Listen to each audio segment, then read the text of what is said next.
আমার সনাতনী ভাই বোনেরা আমার উপর খুব বিরক্ত, আমাকে প্রচণ্ড পরিমাণে গালিগালাজ করে এবং প্রশ্ন করে, ভাই আমরা কি এই দেশের নাগরিক না? আপনি কি আমাদের এই দেশে আমাদের ধর্ম পালন করতে কি দেবেন না?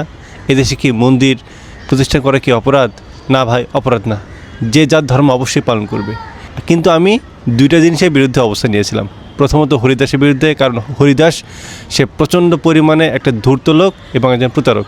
দ্বিতীয়ত, এমন একটা জায়গায় রাম মন্দিরটা হচ্ছে যেটা বাংলাদেশের সার্বভৌমত্বের জন্য হুমকি। আচ্ছা যাই হোক, ওই তর্ক আসবো না। বিষয়টা হচ্ছে যে আমার ওপর তো আপনাদের অনেক ক্ষোভ, আপনাদের ওপরে কিন্তু আমার কিছুটা ক্ষোভ রয়েছে। আচ্ছা, আমাকে যত গালিগালাজ করেন, প্রথমত আমাকে কয়েকটা প্রশ্ন উত্তর দেন তো, তারপর যা ইচ্ছা হয় আপনার গালিগালাজ করেন। এই দেশ আমার আপনার সকলে, তাই না? এই দেশে আমার যতটা অধিকার আছে আপনারও তো ঠিক ততটুকু অধিকার আছে, তাই না? তাহলে বলুন তো, এই দেশে যদি কখনো এই দেশ যদি কোনো হুমকির মধ্যে পড়ে, এই দেশের সার্বভৌমত্ব যদি হুমকির মধ্যে পড়ে, শুধু কি এই দেশ রক্ষার দায়িত্ব আমার নাকি আপনাদেরও? আচ্ছা আপনি বলুন তো, যখন শুভেন্দু ওই পার থেকে বলে যে বাংলাদেশকে দখল করবে, বাংলাদেশে মিসাইল মারবে, তাহলে কি ওটা কি শুধু আমার উপর পড়বে? আপনার পরিবার ক্ষতিগ্রস্ত হবে না? এদেরকে কেউ কাউন্টই করে না, মশামাছি হেঁটে গেলে মারিয়ে নিয়ে চলে যাবো আমরা। রাফেল তো দূরের কথা, রাফেলের আওয়াজে পালাবে। যখন গোবিন্দচন্দ্র প্রামাণিক আরএসএস সদস্য, সে যখন অখণ্ড ভারত চায়, তখন কখনো প্রতিবাদ করেছিলেন? আমি অখণ্ড ভারত চাই, বাংলাদেশ বলি আমি ভারতের মধ্যে চাই না, না অখণ্ড ভারত চাইতে অসুবিধা নেই। যারা ভারতে চলে গেছে তারা ওখানেও নাগরিকত্ব থাকবে, এখানেও থাকবে। এই জায়গা যেন আগামী দিনে অখণ্ড ভারতের একটি অংশ হতে পারে, সেই জন্য আমাদের প্রার্থনা। কখনো বলেছিলেন না এটা বাংলাদেশ, এটা স্বাধীন দেশ? 1971 সালে আমাদের মুসলমান কত মানুষ রক্ত দিয়েছে, আপনাদের হিন্দু কত নারী ধর্ষণের শিকার হয়েছে, তাদেরকে হত্যা করা হয়েছে, এগুলো কি মিথ্যা?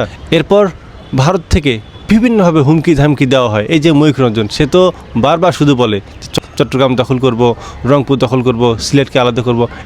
চট্টগ্রাম এবং একটা রংপুর, এই দুটো অঞ্চল যদি ভারতের সাথে যুক্ত হয়ে যেত, তাহলে হয়তো এখন মনে হচ্ছে যে হ্যাঁ ভুল করেছে, ভুল শোধরানোর কি উপায় আছে? একটা বারের জন্য প্রতিবাদ করেছিলেন? এই যে সীমান্তে প্রত্যেকটা দিন মানুষকে হত্যা করে, একটা বারের জন্য কি প্রতিবাদ করেছিলেন? কখনো মনে হয় না যে আমার দেশে মানুষকে এভাবে মারে, সব জায়গায় ধর্মটা টানতে হবে?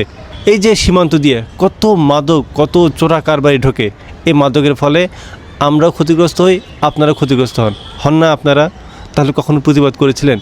যখন আমাদের দেশে পানির প্রয়োজন হয় তখন ভারত আমাদের পানি দেয় না, আবার যখন পানির প্রয়োজন হয় না তখন ভারত পানি ছেড়ে দেয়, যার ফলে বাংলাদেশে কত অঞ্চল পানির নিচে ডুবে যায়। আমরা ক্ষতিগ্রস্ত হই, আপনারা ক্ষতিগ্রস্ত হন। কখনো প্রতিবাদ করেছিলেন? আচ্ছা মনে করেন যে আমরা মুসলিমরা হচ্ছে আপনাদের শত্রু, মানলাম। ফিলিস্তিনের মুসলমান আপনাদের কিভাবে শত্রু হয় বলেন তো? যখন ভারতে মুসলমানদের মারে, এই বাংলাদেশ থেকে আপনারা খুশি হন, আপনারা সেলিব্রেট করেন।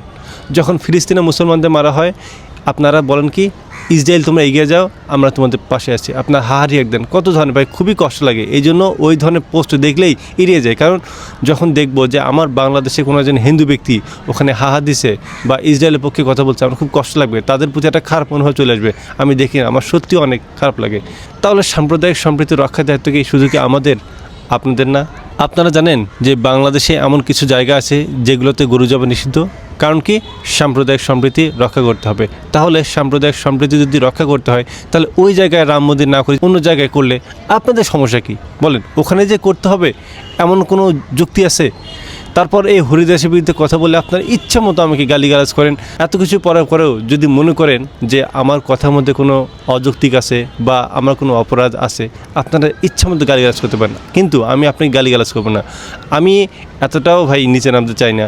আপনারা যদি আমাকে একটা দুটো হাজারটা গালিগালাজ করে যদি শান্তি পান, ইচ্ছা মতো গালিগালাজ করেন, কিন্তু একটা কথা মনে রাখবেন, যদি আপনাদের ওপর বাংলাদেশে কোনো হিন্দু বা অন্য যে কোনো ধর্মের ওপর যদি অহেতুক বা অন্যায়ভাবে তার উপর জুলুম করা হয়, আমি সাদমান সাকিব আগে যাব। আমি আপনাকে কথা দিলাম। ভালো থাকবেন আপনার সবাই।